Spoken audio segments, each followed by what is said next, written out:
भजन, मन की तरंग मार ले बस हो गया भजन।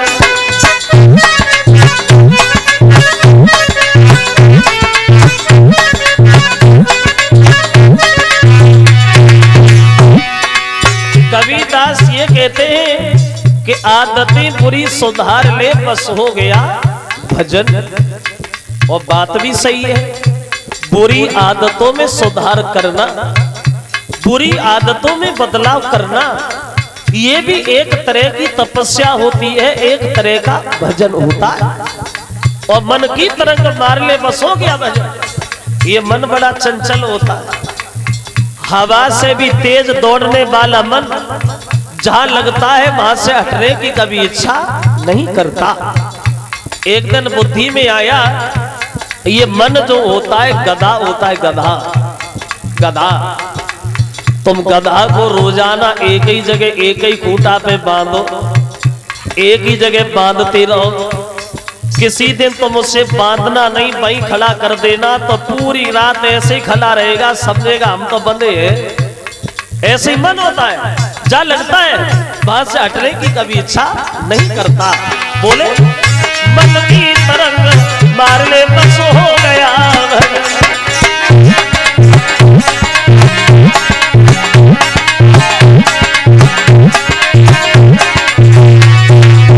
बोले तू आया है कहां से और कहां जाएगा, तू आया है कहां से और कहां जाएगा, तू अपने को पहचान ले बस हो गया मन की तरंग मार ले बस हो गया।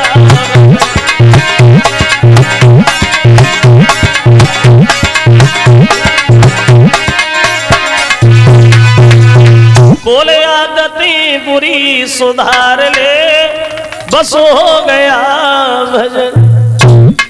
भजन तो करना अति आवश्यक है। जैसा हमने कल बताया था कि ज्यादा समय न मिले तो एक घड़ी आधी घड़ी आधे में पुण्याद, जितना वक्त मिल जाए वही बहुत है।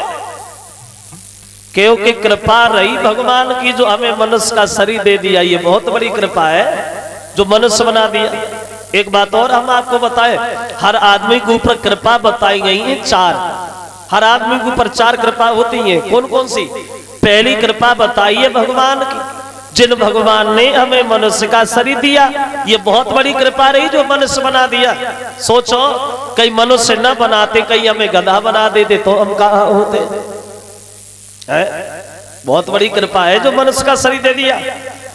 और दूसरी कृपा माता पिता की, जिन्होंने हमें जन्म दिया और जन्म दे के पाल दिया। ये भी बहुत बड़ी कृपा है जो जन्म भी दिया और जन्म दे के पाल भी दिया। सोचने वाली बात है, जन्म दे के हमें पालते ना, कहीं हमें गड्ढा में फेंके आते तो हम कहां होते।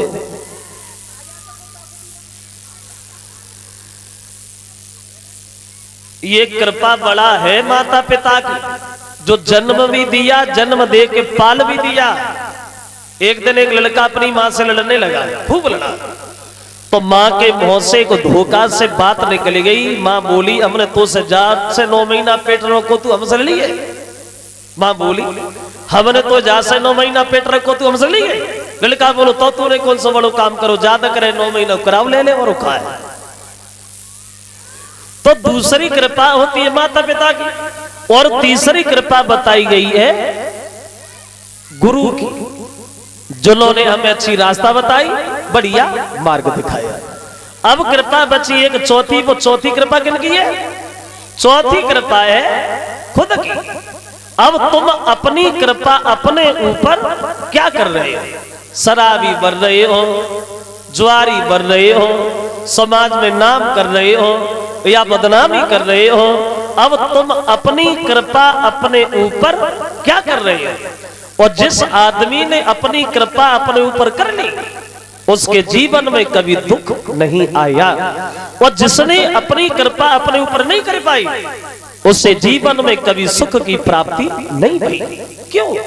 क्योंकि हर आदमी को पूरी जिंदगी में एक बार मौका मिलता है बनने और बिगड़ने का।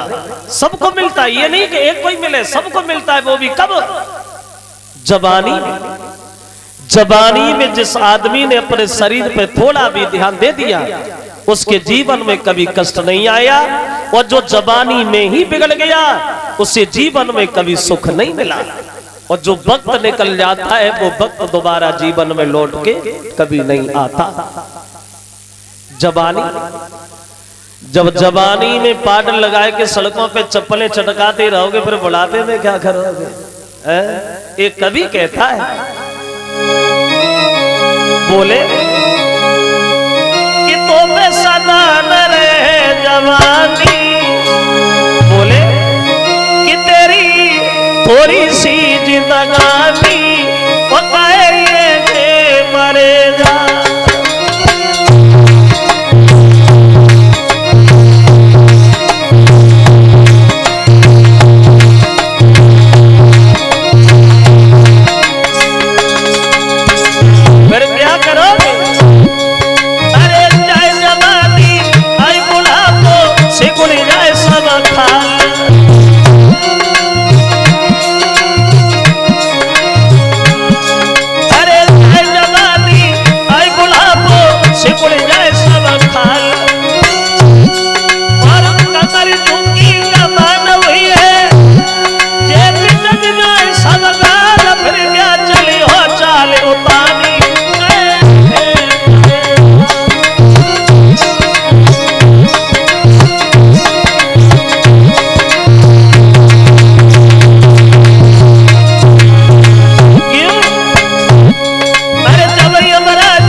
मतलब है नर्तन धारण किया है तो ऐसा कुछ करके दिखा जो लोग तुम्हारी प्रशंसा करें।